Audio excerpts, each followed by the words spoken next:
تکلیف اٹھانی پڑتی ہے نا، تو مرتے وقت جب انسان کی روح نکلتی ہے تو خود اس کو یہی کرب سے گزرنا پڑتا ہے۔ تو روح بھی آپ دیکھیں کہ بہت سے وہ لوگوں کے مرتے وقت کے حالات سنے ہوں گے، پڑھے ہوں گے۔ ایک ڈاکٹر مودی، شاید اس نے 120 لوگوں کے موت کے واقعات لکھے ہوئے ہیں، تو وہ تجربہ یہ بتاتے ہیں کہ جیسے ایک گیٹ کھلتا ہے اور اس میں ہم جا رہے ہیں، ٹریول کر رہے ہیں، آگے کو جا رہے ہیں، تو بات یہ ہے کہ جو آگے چلا جاتا ہے وَمِن وَرَائِهِمْ بَرْزَخ، پیچھے آڑ آ جاتی ہے، دروازہ بند کر دیا جاتا ہے، اب دنیا میں نہیں کوئی آتا، اور انہوں نے کرنے بھی کیا آنا ہے، اور کہیں سے ثابت بھی نہیں ہے قرآن سے کہ روحیں ہمارے گھروں میں واپس آ کے رہتی ہیں، ٹھیک ہے نا۔ اور آپ ذرا سوچیں تھوڑی دیر کے لیے کہ اگر آپ کو مرنے کے بعد آپ کے گھر میں بار بار آنے کی اجازت دی جائے تو آپ کا حال کیا ہوگا، بتائیے ذرا۔ آپ دیکھیں گے آپ کا سامان کسی کے پاس چلا گیا، آپ کی چیزیں کسی نے توڑ دی ہیں، آپ کی چیزیں کسی نے پھینک دی ہیں، خراب کر دی ہیں، تو آپ دیکھ دیکھ کے کیا کریں گے؟ ذرا سوچیں، اپنے آپ کے لیے سوچیں کہ آپ مرنے کے بعد پھر آئیں دنیا میں، اور عید کو بھی آتے ہیں، اور شبرات پہ بھی آتے ہیں، اور جمعرات کو بھی آتے ہیں، اور 40ویں پہ بھی آتے ہیں، تو پھر آ کے آپ کیا کرتے ہیں؟ کیا کریں گے آ کے؟ کتنی حسرتیں ہوں گی نا۔ تو کیا آپ سمجھتے ہیں کہ اللہ تعالیٰ بندوں کو اس طرح حسرتوں میں مبتلا کرتا ہے کہ واپس بھیج کے، یعنی سارے تو عید کے کپڑے پہن کے کھڑے ہوں اور ہم دور کھڑے دیکھتے رہیں ہیں کہ یہ عید منا رہے ہیں اور ان کو ہم بھول گئے، ہمیں یاد ہی نہیں کرتے اب یہ، اور پھر ہمارا دل چاہے گا کہ ہم کسی کو گلے ملیں، یہ جو آپس میں ہم ہی ملے تو مل نہیں سکیں گے، اب پھر کسی کو دیکھ کے دل چاہے گا کہ اس سے بات کریں، بات ہی نہیں کر سکیں گے۔ تو یہ بات عقل کو بھی نہیں لگتی کہ کوئی مرنے کے بعد پھر دنیا میں آئے، اور پھر آئے بھی خاص اوکیزنز پہ جب لوگ خوشیاں منا رہے ہوں، اور آپ مر کے آ کے ان کے سر پہ دیکھ رہے ہوں حسرت سے، کس قدر افسوسناک بات ہے۔ تو اور پھر یہ تو چلو ویسے ہم سوچ رہے ہیں نا کہ اگر ہو if it is possible تو how does it look like، لیکن قرآن میں بھی کہیں نہیں لکھا ہوا اور حدیث میں بھی کہیں اس طرح نہیں پتہ چلتا۔ ہاں یہ ہے کہ مردہ جب قبر میں ہوتا ہے نا تو اس کے حساب کے لیے اس کو واپس روح لوٹائی جاتی ہے، اس کو اٹھا کے بٹھایا جاتا ہے، اور وہ جو ایک کنیکشن ہے نا مردے کا قبر میں اور برزخ میں، وہ ایک خاص کنیکشن ہے، جیسے ہمارے پاس ایک ٹیلی فون ہے اور ایک کسی اور جگہ پر ہے تو وہ ایک خاص وائر کے ذریعے کنیکشن ہے، تو جسم اور روح کا ایک کمیونیکیشن بھی ہو سکتا ہے آپس میں، لیکن وہ قبرستان کی حد تک ہو جائے تو ہو جائے، کیونکہ وہاں سزا جزا کا ایک کنسپٹ موجود ہے قبروں کے اندر، لیکن عام گھروں میں اور گھروں کے اندر آ کر، اور پھر یہ کہ کچھ روحیں بھٹکتی ہیں اور کچھ روحیں دوسروں کے اوپر مسلط ہو جاتی ہیں، اور یہ سب جنات ہوتے ہیں جن کو انسانی روحیں سمجھ کر وہ کیا جاتا ہے، اور بعض اوقات شیاطین دھوکہ دیتے ہیں انسانوں کو، کیونکہ بعض لوگ کہتے ہیں نا مجھے بالکل ابھی خوشبو آئی تھی اور مجھے ایسے لگا جیسے مجھے کسی نے آواز دی ہے، اور مجھے بالکل وہ تو میرے بھائی جیسا ہی تھا، کوئی مجھے ہیولا نظر آیا گھر میں، اور یہاں خانہ کعبہ میں نظر آیا فلاں وہ تو فوت ہو چکا۔ یہ سب اگر آپ نے سائیکالوجی پڑھی بھی ہو تو اس میں آپ نے پڑھا ہوگا، التباس کے بارے میں پڑھا ہوگا، ہیلوسینیشن وغیرہ کے بارے میں، خیر وہ ایک اور ایکسٹریم پہ لے جاتے ہیں، لیکن بیسیکلی یہ ہے کہ جو شیاطین ہوتے ہیں، جنات ہوتے ہیں، وہ بھی بعض اوقات انسان کو دھوکہ دیتے ہیں، ایسی باتیں ان کو بھٹکانے کے لیے، بہکانے کے لیے، ان کا عقیدہ خراب کرنے کے لیے، بگاڑنے کے لیے ان کو بھول بھلائیوں میں ڈالتے ہیں، ان شکلوں میں آ جاتے ہیں، ٹھیک ہے نا۔ تو جو چیز قرآن سنت سے ثابت نہیں، بس اس پہ خاموشی اختیار کی جائے، نہ کہ اس کے آگے ایک نیا دین گھڑ لیا جائے اور پھر کھانے پکا لیے جائیں۔ اب دیکھیں مردہ خود تو وہ حلوہ کھا نہیں سکتا اور ہم اس کو خوش کرنے کے لیے حلوہ بنا رہے ہیں۔ اب مثلاً آپ کسی کے گھر میں جائیں اور وہ کہ ہم نے آپ کو خوش کرنے کے لیے یہ سب کچھ پکایا ہے اور کھانے نہ دیں آپ کو، یا آپ کھا نہ سکیں اس کو، آپ کتنے خوش ہو کے لوٹیں گے؟ اچھا بعض لوگ ایک مغالطہ دیتے ہیں، وہ کہتے ہیں یہ جو آتا ہے نا تنزل الملائکۃ والروح فیہا باذن ربہم من کل امر سلام، کہ لیلۃ القدر میں روح اترتا ہے، تو اب آپ بتائیں کہ اس روح سے مراد کون سا ہے؟ اگر اس روح سے مراد مرے ہوئے لوگوں کی روح ہے تو پھر ان آیتوں کے بارے میں کیا کہیں گے؟ نزل بہ الروح الامین، روح سے مراد کیا ہے قرآن پاک میں؟ جبرائیل علیہ السلام کے لیے لفظ استعمال ہوا ہے، اذ ایدتک بروح القدس قل نزلہ روح القدس نزل بہ الروح الامین تعرج الملائکۃ والروح یوم یقوم الروح والملائکۃ صفا، اور پھر تنزل الملائکۃ والروح سورۃ القدر میں۔ تو یہ جو روح اترتی ہے اس سے مراد مردوں کی روحیں نہیں ہیں، یہ خاص روح مراد اور اس سے مراد جبریل امین ہے، ٹھیک ہے۔ اسی لیے خود قرآن پاک پڑھنا کتنا ضروری ہے، ورنہ اس طرح کی باتوں سے لوگ عموماً کیا ہوتا ہے۔ اچھا پھر جناب بات یہ ہے کہ نبی صلی اللہ علیہ وسلم کی 22 سالہ زندگی میں یہ دن آتا رہا ہے، 15 شعبان جس کو ہم شبرات کہتے ہیں، ہاں؟ لیکن کبھی بھی آپ نے یہ کام نہیں کیے، نہ کوئی آتش بازی کی ہے اور نہ ہی کوئی حلوے پکائے ہیں، نہ ہی کوئی اس قسم کے اور کوئی تصورات ہمیں دیے ہیں، نہ اپنے عمل سے اور نہ ہی اپنے قول مبارک سے۔ اور یہ جو اس رات کو چراغوں کی روشنی ہے، یہ بھی اسراف میں شامل ہوتی۔ لوگ گھروں پر موم بتیاں لگاتے ہیں نا، کبھی دیکھیے موم بتیاں، اور پھر اس کو بھی آہستہ آہستہ عید کا نام دے دیا ہے۔ اب دیکھیں کہ عیدیں بڑھانے پر بہت ہمارا زور ہو گیا۔ مثلاً عید میلاد النبی ایک بنا لی ہے، ایک شبرات کو مردوں کی عید کہہ کے عید بنا لیا ہے، 2 عیدیں پہلے تھیں جو آپ صلی اللہ علیہ وسلم نے بنائی، وہ تو اصل عید ہے۔ تو کیا یہ زیادتی کی بات نہیں ہے کہ دین میں اضافے کرتے چلے جا رہے ہیں؟ یعنی آپ نے تو اس کو عید نہیں کہا، نہ سیلیبریٹ کیا، اور ہم اس کو عید کے طور پہ سیلیبریٹ کر رہے ہیں۔ اصل میں ہندوؤں کے ہاں ایک دن ہوتا ہے دیوالی کا، اس میں اس قسم کے کام ہوتے ہیں، مخصوص گھر لیپا پوتی کرتے ہیں، مخصوص کارنر پہ کھانے حلوے پکا کے رکھتے ہیں، شراغاں کرتے ہیں۔ اب ہمیں اسلام میں آ کر کچھ اس قسم کے فنکشنز کرنے تھے اور کچھ ایسے ہمیں آلٹرنیٹ تلاش کرنے تھے، تو وہ ہم نے اس شکل میں کر لی، کیونکہ ہم لوگ بیسیکلی تو سب یہاں جو ہمارے آبا و اجداد ہیں وہ ہندوؤں سے مسلمان ہوئے نا، یا سکھوں سے مسلمان ہوئے، کیونکہ اس علاقے کے لوگ جو ہیں وہ بنیادی طور پر یہاں کا جو ہندوازم ہے یہ قدیم ترین مذہب ہے اس علاقے کا، تو ان کی اولادیں ہونے کے ناطے سے پھر بہت سے لوگ جب اکثریت میں مسلمان ہونے لگتے ہیں تو عموماً کیا ہوتا ہے، وہ کلمہ تو پڑھ لیتے ہیں لیکن طریقے وہی ہوتے ہیں، اور بعض اوقات نئے دین میں آ کر بھی پرانے دین کی چیزوں کو کہیں نہ کہیں فٹ کر دیتے ہیں۔ جیسے نئے گھر میں آپ جاتے ہیں تو پچھلے گھر کی چیزیں کہیں نہ کہیں لٹکا دیتے ہیں، کوئی ادھر کوئی ادھر، ہاں؟ تو یہی کچھ ہمارے ساتھ بھی ہوا ہے۔ اور پھر یہ ہے کہ آتش بازی جو ہے اس میں جان کا نقصان بھی ہے، مال کا نقصان بھی ہے، ویسے بھی خطرہ ہے کہ کسی کو آگ لگ نہ جائے، یا خاص طور پر جو فائر ورکس کرتے ہیں۔ یہ تھی چند باتیں جو اس حوالے سے آپ سے کرنا تھی۔ اس کے ساتھ ہی کچھ کوسچنز ہیں، میں ان کے جواب دے دیتی ہوں۔ ایک اور غلط فہمی بھی اس دن کے بارے میں ہے جس کا ذکر کرنا ضروری ہے۔ بہت سے لوگ یہ سمجھتے ہیں کہ اس رات کو تقدیر کے فیصلے ہوتے ہیں، 15ویں شعبان کو، ٹھیک ہے، کہ تقدیر لکھی جاتی ہے، اور اس کو کر دیتے ہیں مکس کس کے ساتھ؟ لیلۃ القدر کے ساتھ۔ لیلۃ القدر جو ہے وہ رمضان کی رات ہے۔ قدر کا کیا معنی ہے؟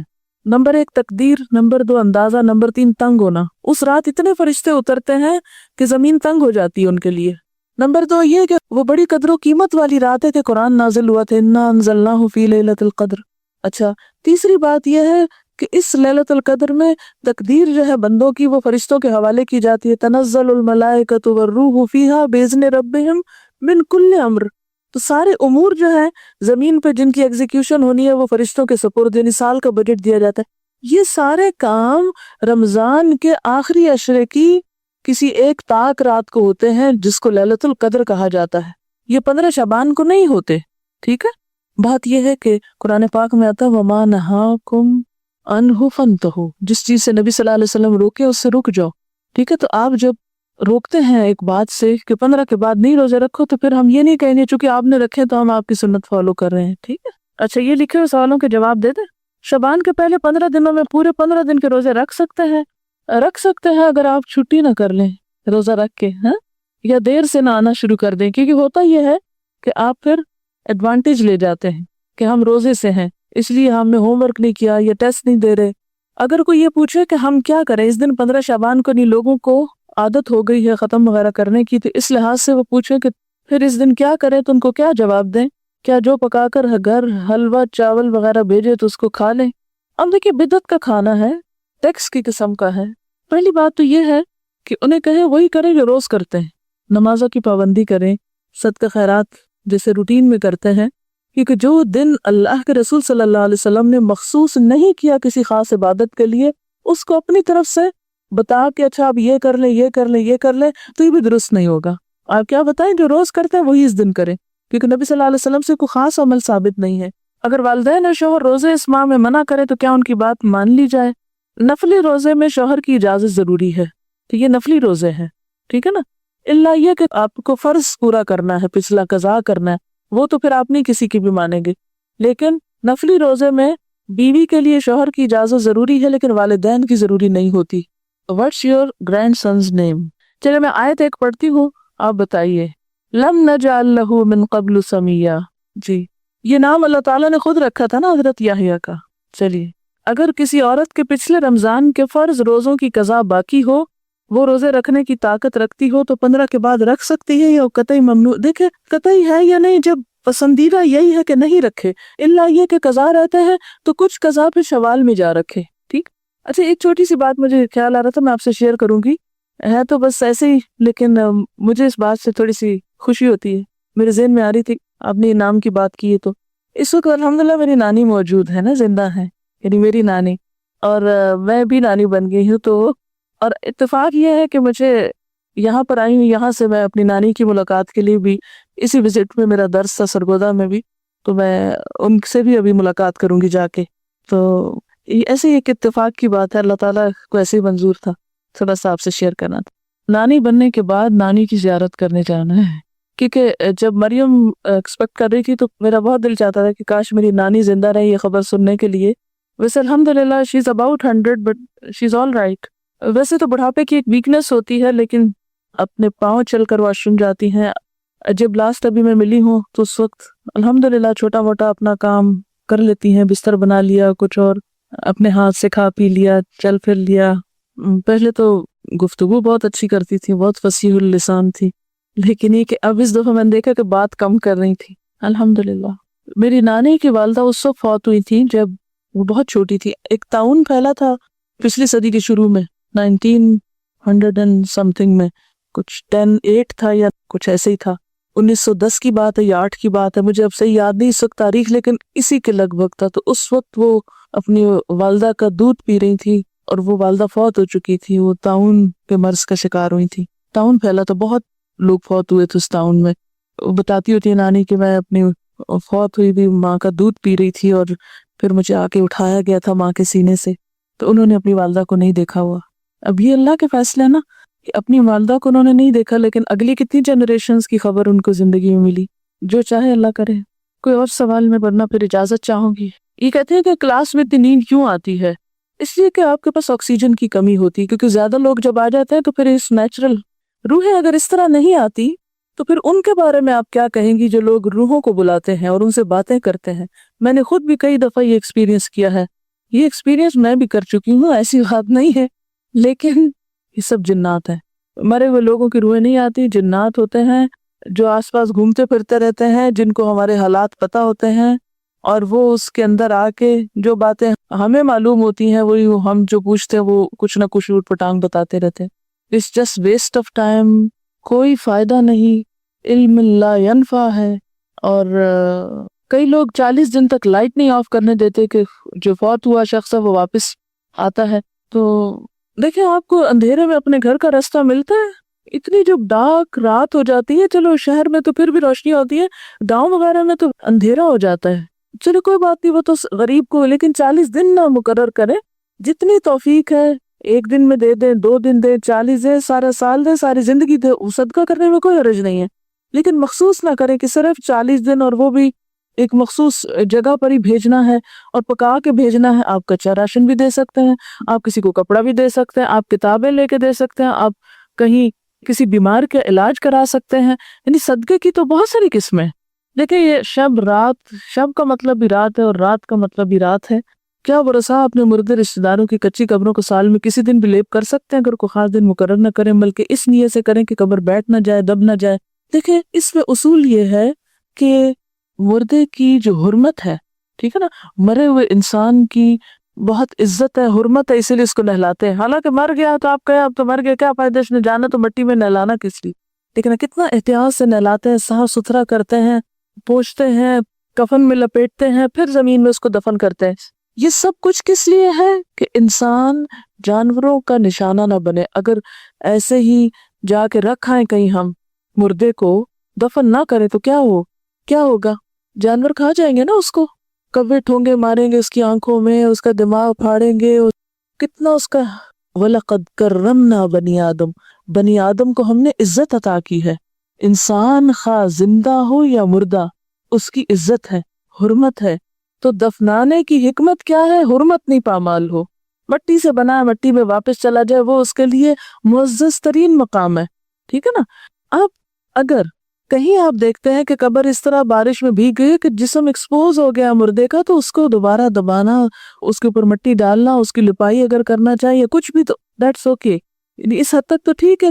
آپ کو معلوم ہے ایک سیلاب آیا تھا، اس میں مجھے بتایا گیا تھا ایک علاقہ ہے شاید پنڈ دادر خان یا کون سا، کہ اس میں اتنا زور کا سیلاب تھا کہ زندہ گائے بھینسیں تو جو ڈوبی سو ڈوبی، جو مردے تھے وہ قبروں سے نکل کے تیرنے لگے تھے۔ جی ایسا ہوا تھا، یہ لئی نالے کا جو تھا، جی آپ نے دیکھا یا سنا اس وقت جب یہ ایسا دیکھا بھی تھا؟ تو اب آپ دیکھیں ایسے اگر نظر آ جائے تو کیا حکم ہے کہ اس مردے کو یعنی دوبارہ دفنایا جائے، اس کی قبر درست کی جائے، اس کو جانوروں کے حوالے نہ کیا جائے۔ اسی لیے آپ دیکھیں کہ اگر مردہ بچہ بھی پیدا ہوتا ہے نا، یا ادھورا بچہ بھی پیدا ہوتا ہے، ناقص بچہ بھی پیدا ہوتا ہے، تو اس کو بن میں یا کہیں کوڑے کے ڈھیر پہ نہیں پھینکتے۔ آپ لڑکیاں ہو اس لیے آپ کو یہ بات پتہ ہونی چاہیے، بعض اوقات کیا ہوتا ہے کہ بچہ ابورٹ ہو جاتا ہے نا، مس کیریج جاتا ہے نا، اور بہت چھوٹا ہوتا ہے کہ ابھی بعض اوقات اس میں روح پڑی ہوتی ہے، بعض اوقات بہت چھوٹا سا، ایون اگر مضغہ کی سٹیج بھی ہو، مضغہ کی سٹیج پر بھی ایسی کوئی تکلیف ہو کہ انسان نہیں بنا، شیپ نہیں بنی، بازو نہیں بنے، لیکن بوٹی پوری بن چکی ہے، تو بھی اس کو بن میں نہ ڈالے۔ کیا کرے؟ یا کہیں زمین کھودے اور اس کے اندر۔ کراچی میں ایک اسپتال ہے، اس کے بارے میں مجھے کسی نے کلاس میں یہ بات بتائی کہ وہاں پر جو میٹرنٹی وارڈ ہے اس کے پاس اتنی بلیاں اور پتہ نہیں کیا کیا پھر رہا ہوتا ہے، وہ لوگ احتیاط نہیں برتتے، اور جو اسی طرح کے ماؤں کے ادھورے بچے ہوتے ہیں، جیسے ماں کا کوئی مس کیریج ہونے والا ہے یا ڈی این سی کرائی ہے یا کچھ، تو وہ جو کچھ اندر سے نکلتا ہے وہ اس کو ایسے ہی ڈبے میں پھینک دیتے، ڈبہ اٹھا کے باہر جا کے پھینک دیتے، وہاں سے بلیاں کتے بعض اوقات پورے بچے جو ہیں منہ میں لے کے پھر رہتے ہیں۔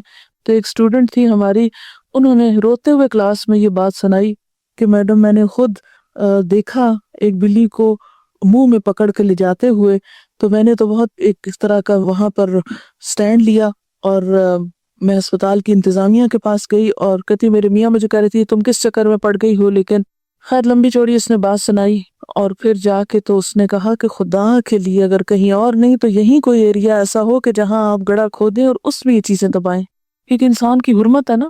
کیونکہ اگر آپ اس طرح انسانوں کے جسم کے ٹکڑے، مثلا اگر کسی کا آپریشن بھی ہو نا، خدا نخواستہ کسی کی ٹانگ کاٹ دیتے ہیں، کسی کا کوئی بازو کاٹ دیتے ہیں، ایسے آپریشن ہوتے ہیں نا، یا جسم کے اندر سے کچھ نکال دیتے ہیں بعض اوقات، تو وہ انسانی جسم کے ٹکڑے ہیں، ان کی بھی حرمت ہے، ان کو بھی بلیوں کو نہ ڈالیں، کیونکہ یہ جو جانور ہوتے ہیں بلی وغیرہ، ان کو جب خون پڑ جاتی ہے نا، انسانی خون کی لت پڑ جاتی ہے، تو یہ بھی خون خوار ہو جاتے ہیں۔ پھر بعض اوقات ایسا تھا نا جسے خواتین کا رحم نکال دیا جاتا ہے، تو یہ نہیں کہ ان کو اٹھایا اور آپ یوں ہی پھینکا ہے کوڑے کے ڈھیر پہ، یعنی خاص طور پر آپ میں سے اگر کچھ لوگ ہاسپٹلز میں کام کرتے ہیں یا کسی بھی طرح کوئی لنک ہے ان کا، تو ان سارے انسانی اعضاء کی حرمت ہے، حتیٰ کہ یہ جو بال اترتے ہیں ہمارے، تو بہتر تو یہی ہے کہ ہم کٹھے کر کے پھر کہیں دبا دیں۔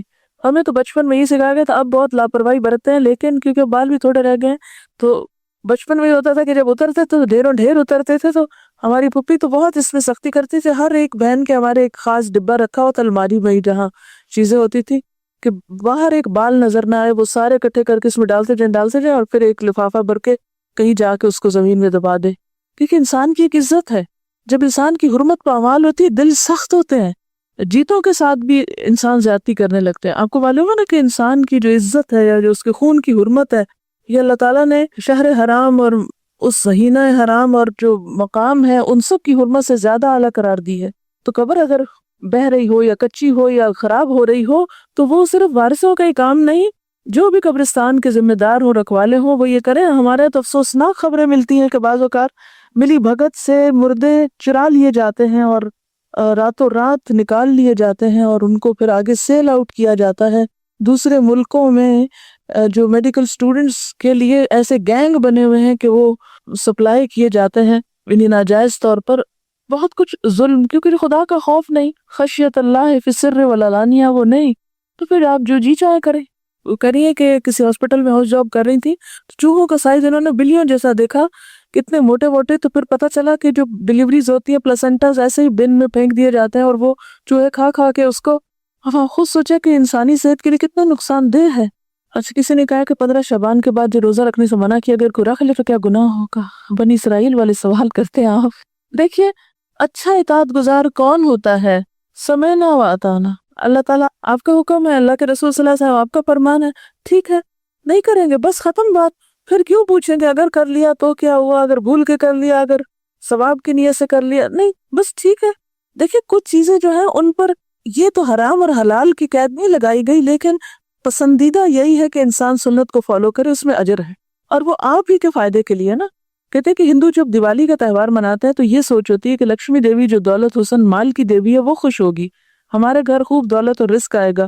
کہیں شب برات کے پیچھے بھی تو یہ کانسیپٹ نہیں کہ اس دن خاص چیزیں پکانے یا صدقہ کرنے سے مزید خوشحالی آئے گی۔ ہو سکتا ہے کہ کچھ ایسی نیت بھی ہو۔ لکھا ہے میں پچھلی 4 سال سے روزے نہیں رکھ رہی کیونکہ ڈاکٹر نے منع کیا ہے کہ میں دوائی کھاتی ہوں اور دوا مس نہیں کر سکتی، یہ 4 سال سے کھا رہی ہوں، یہ چھوڑ دوں تو بیمار ہو جاتی ہوں۔ سیکنڈ اوپینین لیں۔ ایک خاتون تھی، ان کو میں نے اسی طرح مشورہ دیا کہ آپ سیکنڈ اوپینین لے کر تھوڑا آپ کوشش کریں، ایک دن روزہ رکھیں، اگر چل گیا کمپلیٹ کر لیں۔ وہ السر کی مریضہ تھی، ان کو ہر تھوڑی دیر کچھ کھانا پڑتا تھا، اور رمضان کی برکت ایسی ہوتی ہے کہ انہوں نے ٹرائی کیا اور شام تک کو خاص نہیں تکلیف ہوئی، اور الحمدللہ اس کے بعد کئی سالوں سے مسلسل اب روزے رکھ رہی، اور اس سے پہلے کافی عرصے تک وہ روزے چھوڑتی رہی۔ آپ ٹرائل بیس پر رکھ لیں، اگر آپ سمجھیں کہ مرنے لگے تو پھر توڑ کے روزہ دوا کھا لیں، ٹھیک ہے، لیکن ذرا سا ٹیسٹ تو کریں۔ مثلا میں نے گھٹنے کی تکلیف آپ کو بتائی تھی نا، تو بیٹھ کے نماز پڑھ، اب میں کیا کرتی تھی، بیڈ پہ تھوڑا ایسے موڑ موڑ کے بیٹھ کے دیکھتی تھی، اچھا آج میں نیچے پڑھ سکتی ہوں نماز، اچھا آدھی پڑھ لوں، فرض نیچے پڑھ لوں، سنت اوپر پڑھ لوں، تھوڑا تھوڑا ٹرائی کر کے۔ پھر ایک دفعہ تو ایسا ہوا کہ نیچے بیٹھنے لگی تو اتنی تکلیف ہوئی کہ پھر اٹھ کے جلدی اس کرسی پہ بیٹھ گئی۔ تو ٹرائی ضرور کرتے رہنا چاہیے، لیکن اگر پہلے سے ڈر جائیں کہ نہیں یہ تو ہو ہی نہیں سکتا، اب ایک دفعہ مجھے چھوٹ گیا، نہیں، ابھی آپ ینگ ہیں، اور آپ کو پتا بہت سی بیماریوں کا علاج خود روزے کے اندر ہے۔ 15 شعبان کو مرنے والوں کی قبروں کی صفائی تو کرتے ہیں، مگر جن راستوں پہ زندہ لوگ چلتے ہیں ان کا کسی کو کوئی خیال نہیں۔ اس پر بھی ویسے آپ سے بات کروں گی انشاءاللہ، کبھی زندگی رہی، میرا جی چاہتا ہے کہ ہم سب اپنے گلی محلوں کے بارے میں کچھ سوچیں، ان کی صفائی کا۔ آپ کو پتا ہے کہ امریکہ میں بچوں کو ہوم ورک ملتا ہے اس طرح کا، کیا بولا؟ کسی کو کوئی معلوم ہے اس طرح کی بات؟ جی کوئی بتائے گا؟ اس طرح کا ہوم ورک ملتے ہیں کہ آج آپ اپنی جو باؤنڈری وال ہے اس کے ساتھ جتنا بھی ایریا ہے اس کو آپ صاف کریں گے، اور باقاعدہ پھر اس میں چیک کیا جاتا ہے اور اس کے مارکس دیے جاتے ہیں۔ میرا جی چاہتا ہے کہ اب آئندہ ہم بھی کچھ اس طرح کے ہوم ورک شروع کریں تاکہ ہماری گلیاں محلے کچھ صاف ہو۔ اب ہو سکتا ہے آپ کے ماں باپ کو اجازت نہ دے کہ آپ گلی صاف کریں، لیکن کچھ تو کچھ کیا جا سکتا ہے۔ اگر میں آپ کی جگہ ہوں تو پتہ کیا کروں، گلی محلے کے بچوں کو اکٹھا کر لوں، ان کو ساتھ ملاؤں، اور ان کو کوئی نہ کوئی اچھی بات بتا کے اور ان سے کہ چلو ہم سب مل کے یہ کرتے ہیں، کیونکہ ہر جگہ کا الگ، کچھ علاقے ایسے جیسے خال کوئی گاڑی گزرتی ہے، کچھ ایسے ہوتا ہے جو بہت ٹریفک ہے، تو اس میں آپ دن کو نہیں رات کو بھی کچھ کر سکتے۔ گھر کے مردوں کو احساس دلائیں، گلی محلے میں جہاں درس دیتے ان کو احساس دلائیں، تو دیکھیں کیسے نہیں ہوگا، بہت کچھ ہو سکتا ہے۔ جیسے وہ شجرکاری کا ایک ہفتہ مناتے ہیں، اگر ہم بھی اپنے اپنے صرف گھر کی جو دیوار ہے اس تک کا ایریا اور نالی وغیرہ بھی صاف کرنے کی ذمہ داری لے لیں تو شہر صاف ہو سکتا ہے۔ جی صفائی کے لیے کرتے ہوں گے، بیمار بندے کے جراثیم ہوتے ہیں شاید اس وہم سے کرتے ہوں گے۔ یہ 15 شعبان کی رات کو عبادت کا جو کانسیپٹ ہے، دیکھیے کہ نبی صلی اللہ علیہ وسلم کی سنت سے کوئی صحیح حدیث میں ثابت نہیں، بعض ضعیف روایات اس سلسلے کی موجود ہیں جس میں کچھ عبادت وغیرہ کا ذکر ہے، اور وہ لوگ کیا سمجھتے ہیں کہ یہ وہی لیلۃ القدر ہے، حالانکہ لیلۃ القدر تو رمضان کو ہے، کیونکہ قرآن رمضان میں اترا ہے اور قرآن لیلۃ القدر میں اترا ہے، تو لیلۃ القدر رمضان کے علاوہ تو نہیں ہو سکتی، ٹھیک ہے۔ تو ضعیف احادیث موجود ہیں، کسی صحیح حدیث سے ایسی بات نہیں ثابت۔ قبر اڑوا سکتے ہیں، بالکل کچا کرا سکتے ہیں، کیوں نہیں کرا سکتے؟ آپ کو معلوم ہے کہ یہ چیز سنت سے ثابت ہے، لیکن سب کے مشورے سے سنت سے ثابت ہے۔ آپ صلی اللہ علیہ وسلم نے حضرت علی رضی اللہ تعالیٰ عنہ کو اس کام کے لیے بھیجا تھا،